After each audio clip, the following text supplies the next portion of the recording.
मेरी कविता के स्वर होंगे तलवारों की झंकारों के, आगे नहीं झुकने वाला कभी गीदड़ और सियारों के, जो सुप्त चेतना में पड़े हुए मैं उन्हें जगाने आया हूँ, देशद्रोहियों को उनकी औकात दिखाने आया हूँ, देशद्रोहियों को उनकी औकात दिखाने आया हूँ। सर्वप्रथम मां बीड़ा पांडे के चरणों में प्रणाम करता हूँ। मंच पर उपस्थित सभी विशिष्ट जनों को प्रणाम करता हूँ।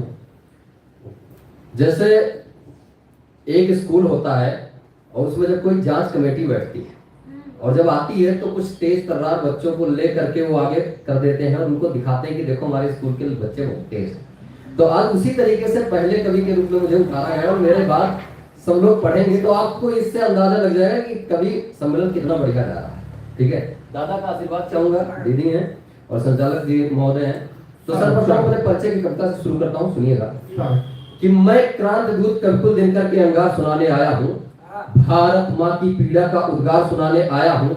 मैं वाणी का सच्चा सपूत, झूठे भाषण का दास नहीं, कुमकुम बिंदिया और महावर आता लिखना रास नहीं। मेरा शब्द सुमन अर्पित न होगा दिल्ली के दरबारों में, चाहे जिह्वा कट जाए मेरी खड़े खड़े बाजारों में। स्वाभिमान की रक्षा खातिर लड़ जाऊंगा सिंहों से, है कि मेरी चाल भी होगी भिड़ूंगा विकल भितुंडों से। मेरी मेरी मेरी कविता के स्वर होंगे तलवारों की झंकारों के, आगे नहीं झुकने वाला कभी गीदड़ और सियारों के, जो सुप्त चेतना में पड़े हुए मैं उन्हें जगाने आया हूँ, देशद्रोहियों को उनकी औकात दिखाने आया हूँ, देशद्रोहियों को उनकी औकात दिखाने आया हूँ। और मैं आपसे अनुरोध तो नहीं करूंगा कि आप तालियां बजाएं, आपको जो पंक्ति जहां पर ठक से लगे वहां पर आप ताली बजाएं। बड़े भैया चेतन जी का पुस्तक है युवांजलि, युवाओं को प्रेरित करने के लिए है।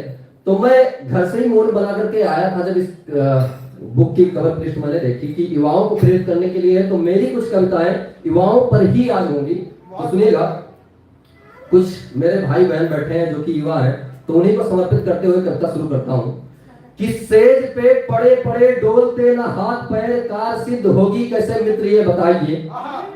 सेज पे पड़े पड़े डोलते ना हाथ पैर, कार सिद्ध होगी कैसे मित्र ये बताइए। लक्ष्य बड़े बड़े हैं, सुसुप्त स्वप्न पड़े हैं, स्थिति असफलता के चित्र को बनाइए।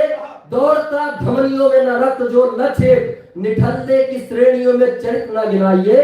दौड़ रहा भाग रहा काल का है चाल, यहाँ समय के सूर्य मित्र बन के दिखाइए। दिखाइए बार बार चांदनी की शीतल छाके, सूर्य के प्रकाश सा सदा जगमगाइए। जादू टोना हो लगा बाबू सोना का यह तुम्हें, तो गांव जाकर पहले नजर को उतरवाइए। और गर खोजते हो भविष्य तुम इंस्टा के रील में, गर खोजते हो भविष्य तुम इंस्टा के रील में, तो माँ बाप के सपनों को आप भूल जाइए। गर राम से मांगते हो समस्याओं का हल सभी, तो राम सा अंश भर भी तप के दिखाइए, तो राम सा अंश भर भी तप के दिखाइए। युवा भाई बैठे हैं, आप लोग बैठे हैं, हमेशा ऊर्जावान होना एक व्यक्ति के लिए जरूर मतलब संभव नहीं है कि हमेशा ऊर्जावान है। लेकिन अगर एक व्यक्ति हमेशा ऊर्जावान होता है तो जीवन में बहुत कुछ कर सकता है, क्योंकि सबके जीवन में कुछ ऐसे पल आते हैं जब वो नीचे की तरफ गिरता है, ऊपर उठता है। तब एक छंद में समर्पित करता हूं, सुनिएगा कि प्राण दान दे निकाल देख रहे महाकाल, लाल भाल काल में चंद्र और सूर्य है। प्राण दान दे निकाल देख रहे महाकाल, लाल भाल काल में चंद्र और सूर्य है। गर्जना का सिंह सा टूट पड़ रताल में, गर्जना का सिंह सा टूट पड़ रताल में, कण कण में भी आज अग्नि के सूर है। ठक ठक ठोकरे दे काल के कपाल पर, हुंकार से हिले हम भयभीत भूत है, हुंकार से हिले हम भयभीत भूत है। तू मृत्यु से न डर, यहाँ वीरता ही धर्म है, कटे तो कटे शीश पर ही स्वर्ग है। एक पिता जो कि बचपन में हमको मतलब उससे हम कुछ भी सवाल करते हैं, सारे सवालों के वो जवाब देता है, लेकिन जब वो हम बड़े हो जाते हैं और वो हमसे कुछ सवाल करता है तो हमारी जुबान कैसे काम करती है, इस पर एक संवेदना के रूप में कविता ने स्वर लिया है, तो आप लोगों की समझ समर्पित कर रहा हूँ। सुनिएगा, पिता पर है कि जो सूरज सा तेजवान और परम तपस्वी नायक है, घोर तिमिर में नई किरण का जो होता परिचायक है, जो सहनशीलता धैर्य वीरता के पाठ पढ़ाया करता है और तुम्हारी आंखों में ख्वाब जगाया करता है, जिसकी इच्छा रहती है तुमको इंद्रासन मिल जाए, सारे जग पर राज करो सारे सिंहासन मिल जाए, सपनों के खातिर तेरे जो दुनिया से लड़ जाता है, सह धूप घाम पानी पत्थर विकट स्थिति में अड़ जाता है। गर तुम पर आए संकट तो सौ सौ सिंहों पर भारी है, और तुम्हारी खुशियों खातिर नित ईश्वर का दरबारी है। पर ये बतलाओ कि उसने कब तुमको टोका है। सबकी शिकायतें होती हैं बच्चों की कि हम छोटे थे तो पिताजी ने हमको मारा डांटा बोला, तो एक महीन लाइन खड़ी हो जाती है कि माताजी ने लाड़ प्यार दिया, माताजी बहुत स्नेहशील है और पिताजी थोड़ा निर्दयी होते हैं। तो इसी बात को लेकर के ये कविता मेरी जमी कि जो सूरज सा तेजवान और परम तपस्वी नायक है, घोर तिमिर में नई किरण का जो होता परिचायक है, जो सहनशीलता धैर्य वीरता के पाठ पढ़ाया करता है और तुम्हारी आंखों में एक ख्वाब जगाया करता है, जिसकी इच्छा रहती है तुमको इंद्रासन मिल जाए, सारे जग पर राज करो सारे सिंहासन मिल जाए। सपनों के खातिर तेरे जो दुनिया से लड़ जाता है, सह धूप घाम पानी पत्थर विकट स्थिति में अड़ जाता है। गर तुम पर आए संकट तो सौ सौ सिंहों पर भारी है, और तुम्हारी खुशियों खातिर नित ईश्वर का दरबारी है। पर ये बतलाओ कि उसने कब तुमको टोका है, हद से आगे बात बढ़ी तब जाकर तुमको रोका है। पर उसी बात को लेकर उसको निष्ठुर निर्दयी बतलाते हो। 2 इंच भर तुम बढ़े नहीं कि उसी को आंख दिखाते हो, 2 इंच भर तुम बढ़े नहीं कि उसी को आंख दिखाते हो। अभी 1 जनवरी आया, हमारी कुछ माताएं थी, बहनें थी, कुछ भाई थे, जिन्होंने व्हाट्सएप पर एक रोग फैला दिया, happy new year happy new year. तो एक टिप्पणी में दादा साहब भदावरी जी के उपस्थिति में करना चाहूंगा सबको।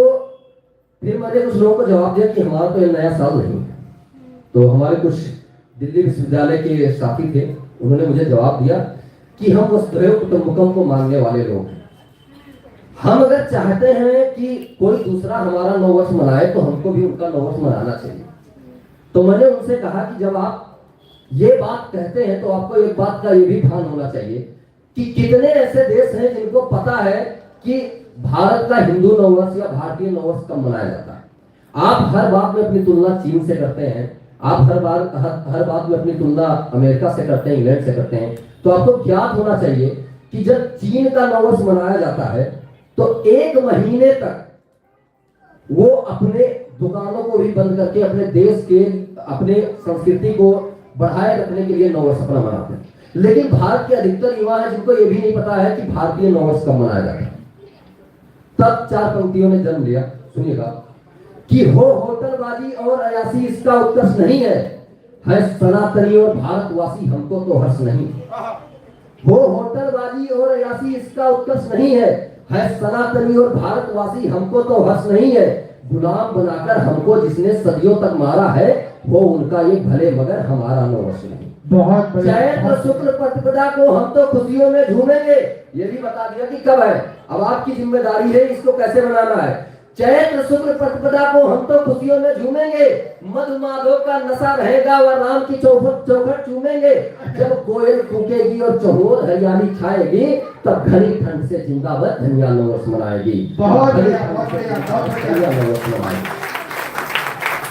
एक अंतिम रचना मैं वीर शिवाजी पर प्रस्तुत करके अपना स्थान लेना चाहूंगा। वीर शिवाजी को मैं इसलिए पढ़ता हूं क्योंकि हर युवा को, हर भारतीय को वीर शिवाजी के बारे में जानना चाहिए। जब मुगल साम्राज्य पूरे देश में अपना अस्तित्व बढ़ा चुका, तब वीर शिवा ऐसे थे जिनके ऊपर मुगलिया सत्ता कितनी भी बार आक्रमण करने की कोशिश की, लेकिन कभी अधिकार नहीं कर पाए। और उनके चलते मराठों ने कई सालों तक राज किया, हिंदुओं का अस्तित्व बचा रहा। तब ये कविता ने जन्म लिया, सुनेगा कि एक बलिदानी परिपाटी का मैं गीत सुनाने आया हूँ, वीर मराठों के तलवारों का संगीत सुनाने आया हूँ। सुनो सुनो अब तीव्र सुनो, रक्त से लिखी जवानी को, मुगलों का मुंड कनक किया सोड़ित दिया भवानी को। यहाँ की मिट्टी चंदन की बंदन की अभिनंदन की है, और शीश दिया जिन गुरुओं ने उनके छोटे नंदन की है। केवल मुगलिया सत्ता के जब फरमान सुनाई देते थे, समस्त हिंद इस्लाम करूंगा अरमान दिखाई देते थे। जब सख्त सौर शहादत का चहोर अंधेरा छाया था, जब यतना और खतना का बस केवल ही साया था, जब धर्म काज वालों की घंटी रोती और सकती थी, जब सैकड़ों लाशें हिंदुओं की मंदिरों से निकलती थी, जब सोडित के बूंदों से आंचल माँ का मैला होता था और आस्तीन के सांपों से जीवन विषैला होता था, तब वीर शिवा के बलिदानों की कसदार ये माटी होती है और जीजाबाई के इन लालों को सुन चौड़ी छाती होती है और जीजाबाई के इन लालों को सुन चौड़ी छाती होती है।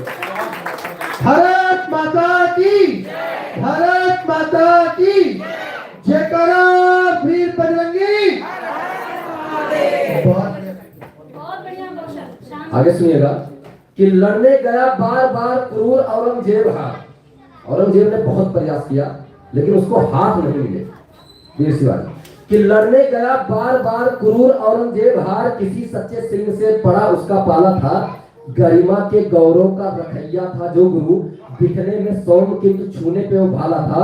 शिवा नारियों के सम्मान हेतु रखता दुशाला, किंतु स्वयं में प्रचंड मार्तंड का ज्वाला था। त्राय त्राय करता जो मुगलिया का निवाला, उन हिंदुओं का और शेर रखवाला था। बहुत बढ़िया। अटल स्वाभिमान गौरव का अभिमान दे, धर्म और प्राण में धर्म जिसको प्यारे थे, दिया ज्ञान जीजा ने वही वीर शिवा को, जो शाहजी और मालों को भी न्यारे थे। पर विधना ने जीवन में वीर के विघ्न डाला, किया अपनों ने छल जिनके रहते सहारे थे। आ गए हाथ वो शत्रुओं के खेमे में, किंतु साहस उनका देखने स्वयं शंभू बता रहे। बहुत बढ़िया, बहुत बढ़िया। वीर सिंह सपूतों को बुलवाया औरंगजेब ने, कहा झुको वरना धड़ न रहेगा शरीर में। लाख कोस से भी किंतु से मत हिले नहीं, वीर शिवा ऐसे थे जो औरों की तरह बिके नहीं। धर्म और प्राण में चाहिए क्या तुमको बतलाओ, तुम्हारे प्राण बख्श देंगे बस इस्लाम को अपनाओ।